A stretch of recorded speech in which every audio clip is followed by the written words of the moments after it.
Hello, good morning, good evening, family, world family, social family, family. We're all one.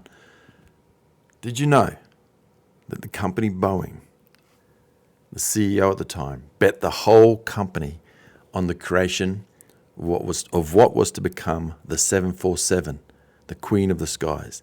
They put everything into this development. Why? Because the CEO of Pan Am could see that there would be an increase in need for air travel, for global air travel and bigger passenger needs. The 747, if you're an aviation geek, nerd, they're not negative terms.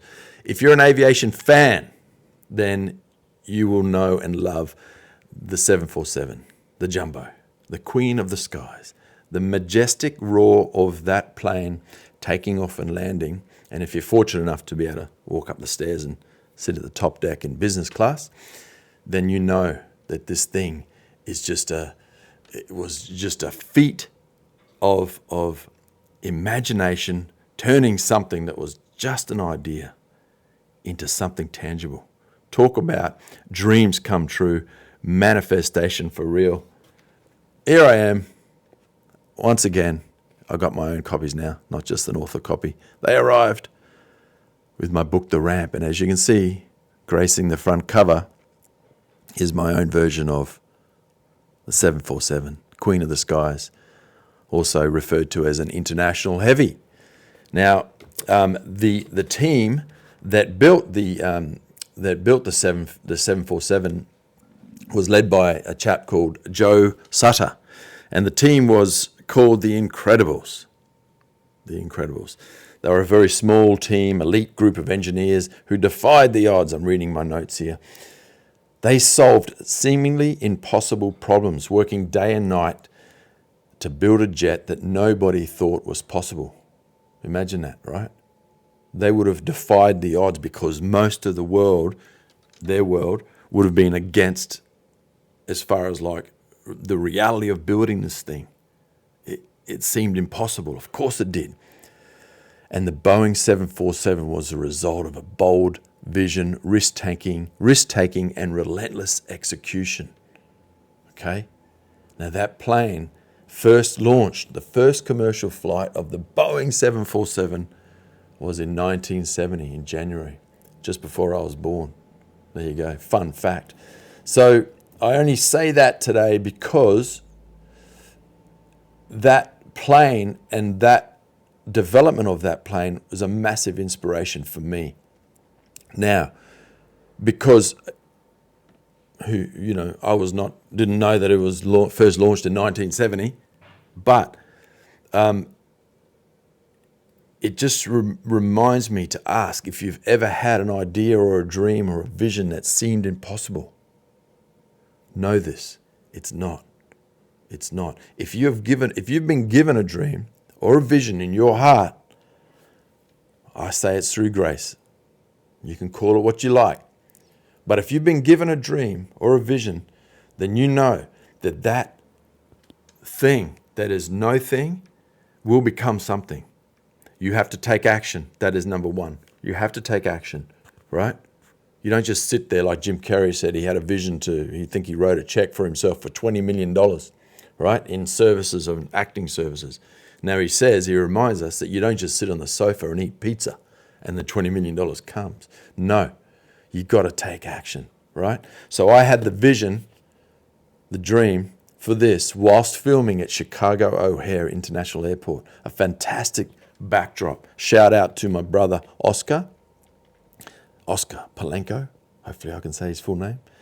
He's a great teamster there. When we first went there to do the show, Hello Goodbye, I was talking to one of the O'Hare representatives who was helping us navigate our shoot, our filming.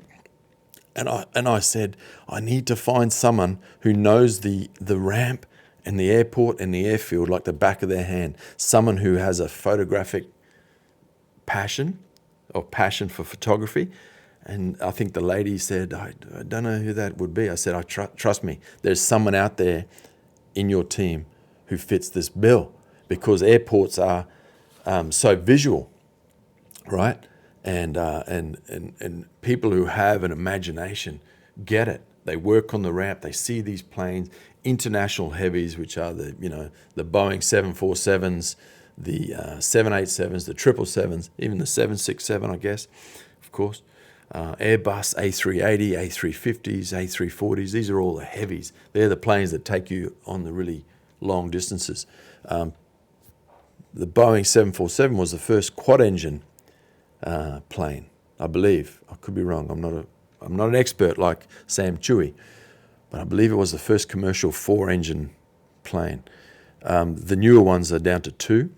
My very good buddy Joel, he flies internationally, and he flies the A350, which is 2 engines. So we found someone. She said, there's an incredible chap. His name's Oscar. We met, and man, this guy is incredible. He took me everywhere. So I got to film with a 1,000mm lens. I was the director of photography. I got to film the planes taking off. He put me right at the end of the runway as the 747s came in over the top of me. And so I was getting all these shots. At sunset, we would film. The British Airways still were flying. They were still flying their 747s at that time. So sunset, we got to film shots of their planes taking off. And so Oscar and I became good friends. He showed me all around the ramp at O'Hare Airport. And so when I got the idea, when I received the vision for this beautiful story, the ramp, that airfield encapsulated, in my mind, all the dreams of people like Joe Sutter and The Incredibles, and all the dreams that I knew that had to have taken place in the mind first, from nothing, from the invisible to the visible, which is what we say in a spiritual term, right? Something that has become manifest. That starts in your mind as a vision. Great songwriters, singers and songwriters talk about this. Shout out to Elizabeth Gilbert again in her book, The Big Magic. She talks about this concept. It is real. If you've ever had a vision or an idea or a dream, it is not to be scoffed at. Don't let it go. Hang on to it. Do something about it. Now, in the ramp, the main character, there's a few main characters, but one of the key characters is a chap called Oscar Jr. Shout out to Oscar Palenko, and my son, his name's named Oscar.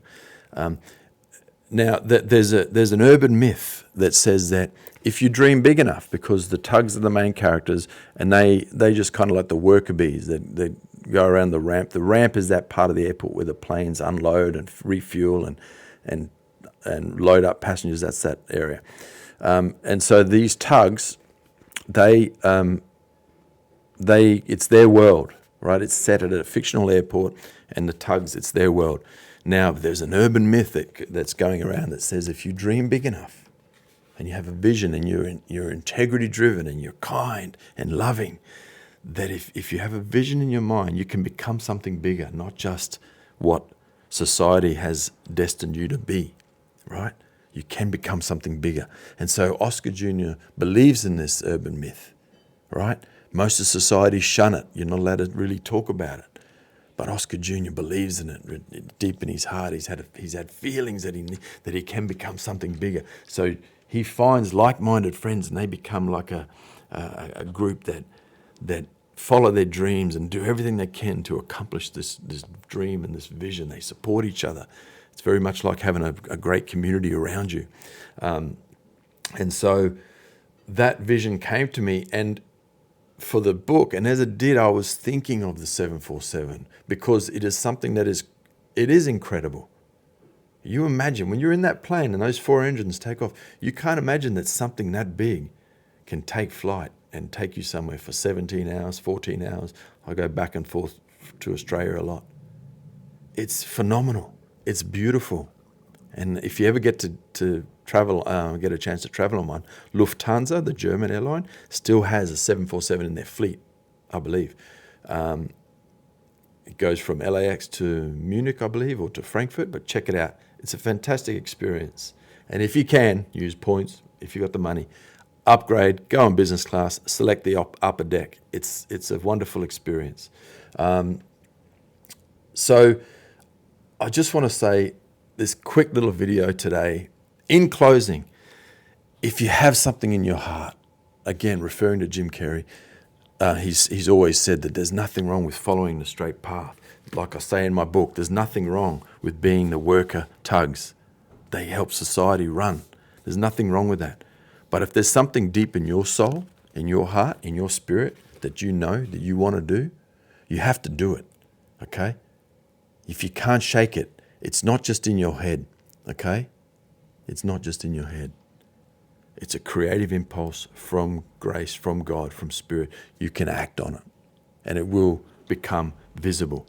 From the invisible to the visible. Don't forget that. If you've ever experienced anything like this, I would love to hear from you. So I don't think that I'm just the only crazy one out there. Rick Rubin, shout out to Rick. He talks about it all the time. That's his genius. He's accredited for having that perspective about him and how he operates. But if you've ever had this experience, something deep in your heart, please drop a comment and let me know. I want to explore and learn about what you've done and how you've taken the invisible to the visible. Really important. And if you want more of this, please subscribe, like, share, all the stuff that you know what to do.